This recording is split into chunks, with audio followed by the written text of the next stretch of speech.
Poco conocemos de este curso de agua, el más importante que tiene la ciudad de Osorno y desde donde se saca el 60% del agua que se consume en la ciudad. El otro 40% viene de pozos profundos, de capas que están ahí bajo la tierra, como sí ocurre en otras ciudades. Y bueno, el río Rahue sabemos que ha tenido algunos contaminantes en la época del 800, de fines del 1800, principios del 1900, era la forma incluso de transportarte. Había un gran comercio fluvial hacia la zona que está hacia San Pablo, hacia Trumao, etcétera. Es parte de la historia de los osorninos, pero hoy día probablemente se conoce poco de aquello. Y por eso hemos convocado a Norca Fuentes, que sí sabe mucho del río Rahue. Ella es ecóloga acuática, es doctora en recursos naturales, miembro de la Mesa de los Ríos Rahue y Damas, todo ello como docente además de la Universidad de los Lagos. Ello complementa toda su área investigativa. Norca, gracias por estar con nosotros, primero que todo, porque estamos en una semana bien compleja para todos los osorninos. No, gracias a ti por darme la oportunidad de poder expresar lo que pienso sobre este problema. Claro, antes de adentrarnos en lo que son las investigaciones que ustedes han hecho con el río Rahue, como ecóloga, como docente universitaria, ¿qué te parece la situación que se está viviendo en Osorno y lo que ha ocurrido durante esta semana? Mira, yo creo que en términos generales queda en evidencia que falta de protocolo y procedimientos por parte de la empresa ESAL. Y eso es algo que ha sucedido en otros lugares del mundo, cuando principalmente lo que es la provisión del agua, la distribución y el saneamiento del agua están en manos de privados. Perfecto. Ahora, ustedes, entendiendo la situación que está viviendo la zona, entiendo que como investigadores de la Universidad de los Lagos hasta se autoconvocaron para ponerse a disposición de la municipalidad. ¿De qué se trata aquello? Mira, en este momento, justamente en este momento están en la universidad, acudieron, se citaron entidades de la Seremía de Salud del municipio para poder trabajar en conjunto y ofrecer los servicios para poder apoyar, por ejemplo, monitoreos de la calidad de agua en los CEFAN, ¿ya? Como por poner un ejemplo. ¿De qué se trata de esto? Es un grupo interdisciplinario. Bueno, yo soy limnóloga, ecóloga acuática, pero también tenemos analistas químicos, especialistas en otras áreas, que están directamente vinculados con el área salud, con el área también de calidad de agua potable, principalmente los laboratorios que tiene la universidad, y estamos viendo la forma como poder apoyar en lo que es la determinación de la calidad de agua o potabilidad de las muestras, pero tomando en cuenta que no podemos determinar todos los parámetros para decir que el agua es potable, sino que podemos determinar, por ejemplo, que es apta para consumo y que no tiene microorganismos. Que esa es probablemente la pregunta que mucha gente se ha hecho y que nos han hecho durante toda la jornada aquí en TV y Net a través de nuestras redes sociales. Mucha gente dice, bueno, el agua que está llegando a la casa, ¿se puede consumir o no se puede consumir? ¿Quién me certifica aquello? Porque la autoridad sanitaria ha dicho que sí es apta para el consumo, pero mucha gente dice, está turbia. Algunos le encuentran algún olor medio extraño, o color en algunas zonas. Ayer en Osorno salieron tonalidades azules. ¿Quién podría certificar aquello? Mira, en este momento hay una norma chilena, que es la norma chilena de potabilidad de agua, la 409, donde están determinados diferentes concentraciones máximas permitidas de, por ejemplo, metales, nutrientes, microbiológicos como coliformes fecales, Escherichia coli. Y algunos de esos parámetros sí nosotros como universidad lo podemos determinar con nuestros laboratorios. No hidrocarburos volátiles y fijos al corto plazo, pero sí tenemos la capacidad de poder recurrir a laboratorios dentro de Chile que nos puedan determinar estas muestras, pero eso ya es un poquito más lento, es más lento, porque nosotros podemos responder rápidamente microbiológicos, metales pesados y poder ayudar. ¿Y rápidamente qué significa? ¿Horas? ¿Días? Días, porque con esta contingencia nos estamos organizando, estamos viendo aumentar el capital humano en los laboratorios, horas hombres, para que nos apoyen en la determinación. Pero estamos hablando de 2-3 días para poder determinar si, por ejemplo, no hay bacterias o coliformes fecales en el agua, o la turbidez del agua, o el color del agua, por ejemplo. Hasta ahora ustedes no han hecho ningún análisis porque recién se autoconvocaron y ustedes ofrecieron o les solicitaron. Mira, nosotros ante esta emergencia nos autoconvocamos, o sea, fue nuestro rector a través de su vicerrector académico que nos convocó como académicos porque muchos estábamos, informalmente nos estábamos ya comunicando y queríamos empezar a apoyar a la comunidad. Y aportar desde el conocimiento que ustedes tienen, por cierto, ¿no? Claro, del conocimiento y poder analizar esta situación desde otra perspectiva. Ahora, Norca, ¿por qué existe tan poca información del río Rahue, crees tú? Ya te lo pregunto ya como científica, porque tengo entendido que de lo poco que hay en la investigación que ustedes realizaron recién el año pasado, el año 2018. Sí. Ahí tienen una fotografía del mes de noviembre, ¿no? De noviembre. De noviembre. ¿Y qué refleja el río Rahue en términos de lo que ustedes hicieron? ¿Está contaminado? ¿No está contaminado? Porque esa es una de las grandes preguntas que se hace la gente también. Históricamente, no nos referimos a este evento, sino que estamos hablando del año 2018, noviembre, investigación que ustedes desarrollan como Universidad de los Lagos. Mira, el río Rahue nace en el lago Rupanco y desde que nace sufre diferentes presiones antrópicas por el cambio de uso de suelo, es decir, ya no tenemos un predominio bosque nativo, que es lo ideal y que asegura que el agua sea pristina, sino que tenemos actividades agrícolas ganaderas, que también tenemos urbes que están son amenazas, son actividades productivas que podrían causar un cambio en la calidad de este río. O sea, si lo vemos de esta perspectiva, encontramos en algunos puntos contaminación principalmente por materia orgánica. Nosotros determinamos nutrientes que son los que causan eutrofización, el nitrógeno, el fósforo, también oxígeno. También determinamos actividad microbiana en el río Rahue y encontramos que justamente este río no hay una tendencia a que se contamine cuando pasa por la ciudad, sino desde que nace... ya hay contaminación por mano del hombre, digamos. Claro, ya está contaminado. Y lo anecdótico y lo que me llama la atención cuando quiero comparar mis resultados de los parámetros físico-químicos que están en la norma secundaria para establecimiento de norma secundaria, que hay una guía en este fondo, porque son específicas para los ríos, hay una norma secundaria para cada río. Bueno, esta norma es súper liviana, entonces si tomamos en cuenta los parámetros físico-químicos, los ríos, la mayoría tienen una clase 1 de excepción o buena clase, pero si utilizamos bioindicadores, que es lo que tiene este estudio que realizamos, que consideramos desde la academia, desde la ecología, que son organismos que nos muestran una calidad del agua en un largo periodo de tiempo, por lo menos un año, este río sufre cambio importante en su biodiversidad y encontramos especies que viven muy bien, son tolerantes a la contaminación, en algunos puntos cercanos a su nacimiento en el lago Rupanco, pero también encontramos una disminución en el núcleo urbano. Ya, o sea, hay especies que están en el comienzo del río y que ya no están acá a la altura de Osorno, digamos. Claro, las que son sensibles. ¿Cómo qué especies, por ejemplo? Mira, hay organismos son larvas de insectos, por ejemplo, de los órdenes Plecoptera, Ephemeroptera, Trichoptera, que ellos viven en ambientes que tienen muy buena oxigenación y que tienen baja turbidez del agua y que además baja contaminación materia orgánica, menor concentración de materia orgánica. Y bueno, y que también se han hecho test de ecotoxicología y que indican que estas especies solamente viven en ambientes de buena calidad. Entonces lo ocupamos como bioindicadores. En cambio acá en el núcleo urbano hemos encontrado un predominio de larvas de otros insectos que son los dípteros, que están en todas partes, las moscas, y ellas son el predominan en las muestras, ¿ya? Junto con oligoquietos o gusanitos o organismos que están filtrando en la columna de agua como moluscos principalmente. ¿Y cuánto respecto a los parámetros que debería tener este río están qué tan contaminado? Que es la pregunta que se puede estar haciendo la gente en sus casas, de acuerdo a esa fotografía, claro está, que es una sola que ustedes tomaron en noviembre del año pasado. ¿Se pueden contar a la población que nos está viendo esta hora aquí en Osorno? Mira, nosotros determinamos que está moderadamente contaminado, o sea, es recuperable. Perfecto, esa es la buena noticia. No, sí, es recuperable.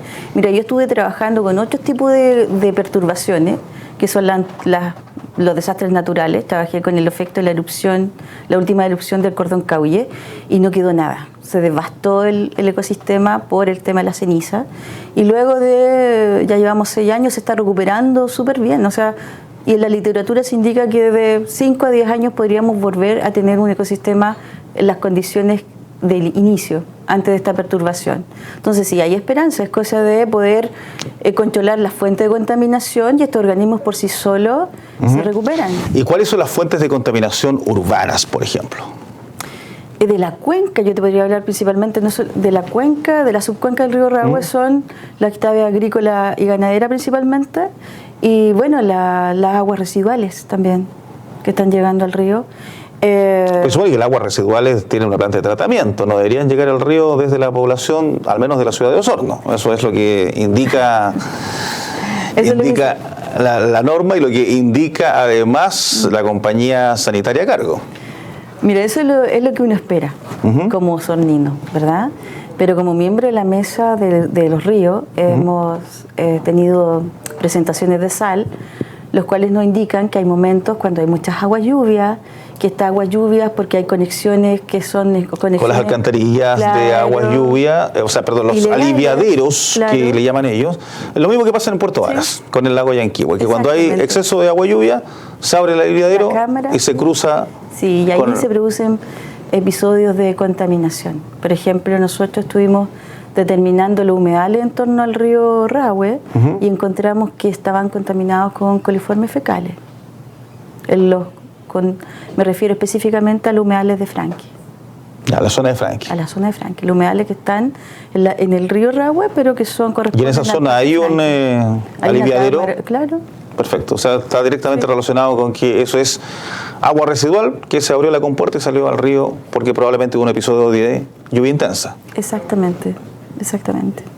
¿Qué se debería hacer desde el punto de vista de ustedes, de la universidad, para recuperar el río Rahue, por ejemplo? Si dicen que es recuperable en un X tiempo. ¿Cómo se puede hacer aquello? ¿Cómo lo podemos hacer aquí en Osorno? Mira, junto con la municipalidad, en este momento ya firmamos un convenio y vamos a trabajar con lo primero que tenemos que hacer para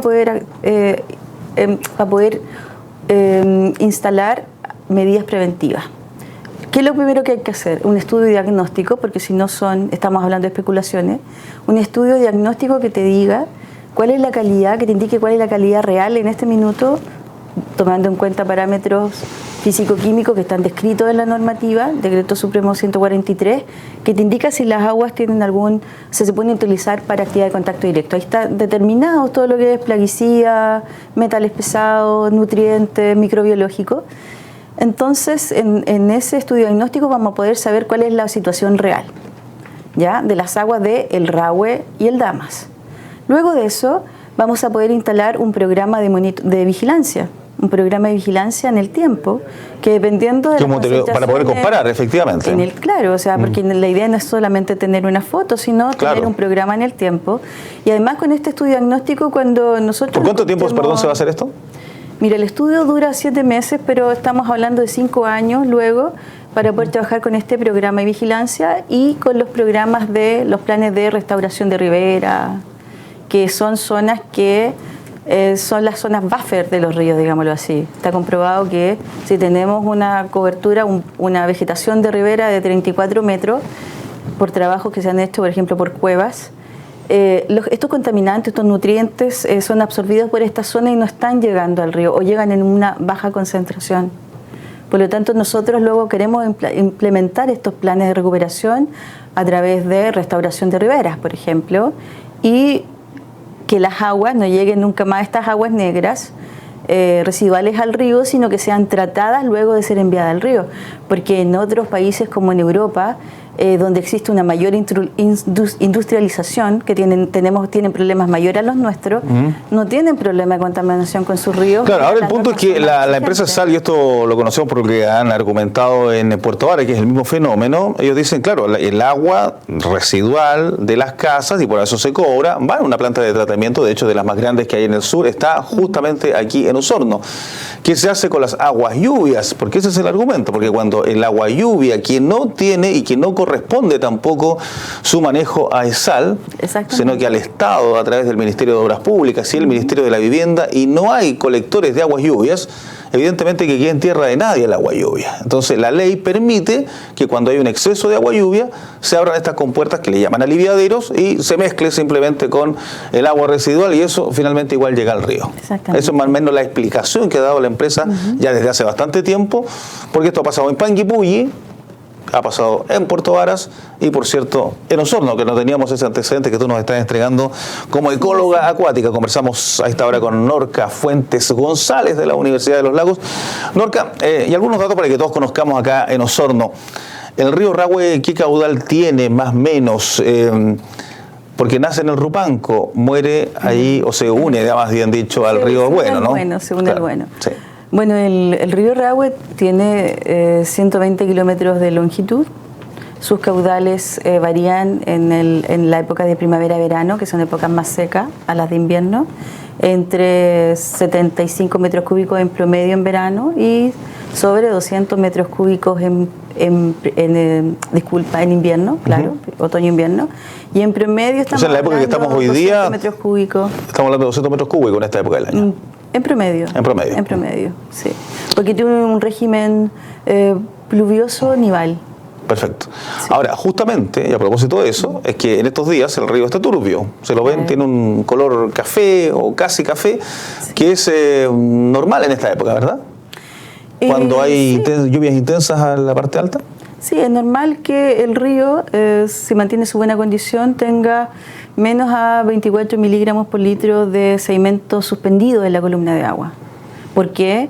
Porque como aumenta la pluviosidad, también aumenta la escorrentía, aumenta la erosión de las riberas, como tenemos esta falta de bosque, o sea, de vegetación ribereña, aumenta la erosión y por lo tanto el agua también no es tan transparente. En el fondo cae tierra al agua fundamentalmente, en buen chileno, digamos, y eso es lo que hace que se vea con este color café. Sí. Claro, y eso es lo que dice Sal, que en esta época y lo que pasó durante la jornada anterior, es que eso hace que se trabaje mucho más para limpiar el agua, hay que filtrarla, aparte de los problemas que han tenido ya durante esta última semana, se les condicionó, dice, la situación de la producción del agua con la turbidez que se produjo justamente en la jornada anterior. Ahora, Norca, entendiendo todo este fenómeno que es natural del río, ¿cómo se explica, por ejemplo, o cuánto pudo haber afectado 1.100 litros de combustible que cayeron allí? De acuerdo al caudal que tiene, al tamaño del río, ¿esto pudo haber quedado efectivamente afectando durante varios días o efectivamente pudo haber escurrido relativamente rápido? Mira, eso es algo que te voy a responder en 2 semanas, porque mañana junto con la Red Ambiental Ciudadana de Osorno vamos a ir a monitorear el río y voy a ver qué pasó con la vegetación de ribera y qué pasó con las piedras, porque como los hidrocarburos son insolubles en el agua, lo que vamos a poder observar es la mancha de aceite y además vamos a poder observar principalmente si encontramos algo que está absorbido a las piedras o a la vegetación de ribera. Eso es lo que yo te podría contar en 2 semanas más, porque en realidad son 1.100 litros los que dicen que claro, eso es lo que está informado. Claro, ahora todo el mundo tampoco le cree que son 1.100 litros, algunos argumentan que puede haber sido más. A esta altura, como la información se ha entregado tan parcializadamente, se han omitido más bien informaciones, ya muy pocos confían en lo que se ha argumentado, porque Sal siempre ha dicho fueron máximo 1.100 litros de combustible. Claro, por lo mismo yo también prefiero dar un dato exacto después que yo tome las muestras, las analice y... ¿Qué es lo que puede haber provocado el combustible derechamente? Ahí con la fauna, con la flora, con el mismo ecosistema del río. Cercano, entendiendo ahí. Claro, principalmente afectaría a los organismos bentónicos, los que viven asociados al fondo, al lecho del río, que están en las riberas, lugares de resguardo, por ejemplo, de algunas especies ísticas, buscan refugio ahí donde encuentran... O sea, los bentónicos, choritos, sí, algún tipo de... Estas mismas larvas de insectos que te digo que yo utilizo como indicadores, son organismos que viven asociados al vento, al sedimento, al fondo, al lecho. Correcto. Y ellos son, porque el petróleo en algún momento forma unas bolitas de alquitrán, primero se fotoxida, luego forma bolitas de alquitrán que llegan al fondo y ahí afecta a los organismos que viven en el ventos. Y el también petróleo afecta directamente a la fotosíntesis. Claro, lo normal es que se vaya al fondo en el mismo lugar o que por la corriente sea trasladado. Depende no se diluye, estamos claros que eso no se diluye, ¿verdad? No, depende de la hidrodinámica del lugar. Ya. Porque un río es un ecosistema hidrodinámico complejo, tiene zonas de rápido y zonas de remanso. Entonces, principalmente, ¿dónde podría yo encontrar algún problema? En las zonas de remanso, en las zonas donde yo tenga, donde el agua fluye en forma mucho más, un flujo sea más bien laminar a turbulento. ¿Y este río se caracteriza por tener un torrente más intenso? ¿Tiene muchas zonas ahí de remanso?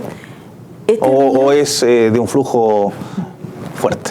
Mira, este río es bastante correntoso cuando nace en el lago Rupanco y luego cuando pasa por la ciudad baja un poco su intensidad y empieza a fluir un poco más lento. Pero si lo comparamos con otros ríos, sí, es más bien turbulento, sí, en todo caso, ¿ya? De todas maneras, sí encontramos zonas que son sinuosas donde el río hace este movimiento y en estos codos podemos encontrar sin duda que se forman estos pequeños humedales. Ahí podríamos encontrar algún rastro. Algunas trazas de combustible. Y ahí ustedes van a centrarse. Claro, como tú dices, según la escorrentía principal, la mayor parte, creo yo, considerando los 1100, llegaron rápidamente al bueno, pero eso no estoy segura, quisiera verlo. Bueno, más de alguna comunidad de esa zona, de alguna comunidad huilliche, planteaba su cuestionamiento, decían, esta contaminación nos tiene que haber llegado a nosotros ahí en las riberas del río Bueno. Eso no es descabellado, entendiendo que el petróleo, el combustible, tiene esas características que Norca nos contaba. Bueno, esperaremos entonces a conversar en 1 o 2 semanas más, dijo. Miren, 2 semanas más, mañana vamos a tomar las muestras y en 2 semanas más. 2 semanas más. ¿Podría haber alguna visión ya de lo que ustedes logren ahí investigar en el río Rahue? Y por cierto, con la contaminación que se produjo en la planta Caipulli por un error humano, hay un funcionario de Sal que simplemente dejó una válvula abierta y el petróleo escurrió, no se sabe por cuántas horas, algunos han dicho 2 horas, otros han dicho prácticamente toda la noche, esto es todo parte de una investigación. Lo concreto es que 1100 litros cayeron ahí a la zona, primero de los filtros de la zona de captación del agua y luego al mismo río Rahue. Gracias, Norca, hasta una próxima oportunidad. De nada, gracias por invitarme. Norca Fuentes González, ahí para decir el nombre de la madre también, ecóloga acuática, docente, me dijo que recalcara que es docente de la universidad, doctora en recursos naturales y miembro de la mesa de los ríos Rahue y Damas. En esa calidad la trajimos porque evidentemente necesitamos conocer más de lo que es este curso de agua del cual estamos todos hablando durante estos días, pero no necesariamente sabemos sus características. Esperamos que algo más hayamos aprendido respecto al importante río Rahue para Osorno. Nos vamos a la pausa.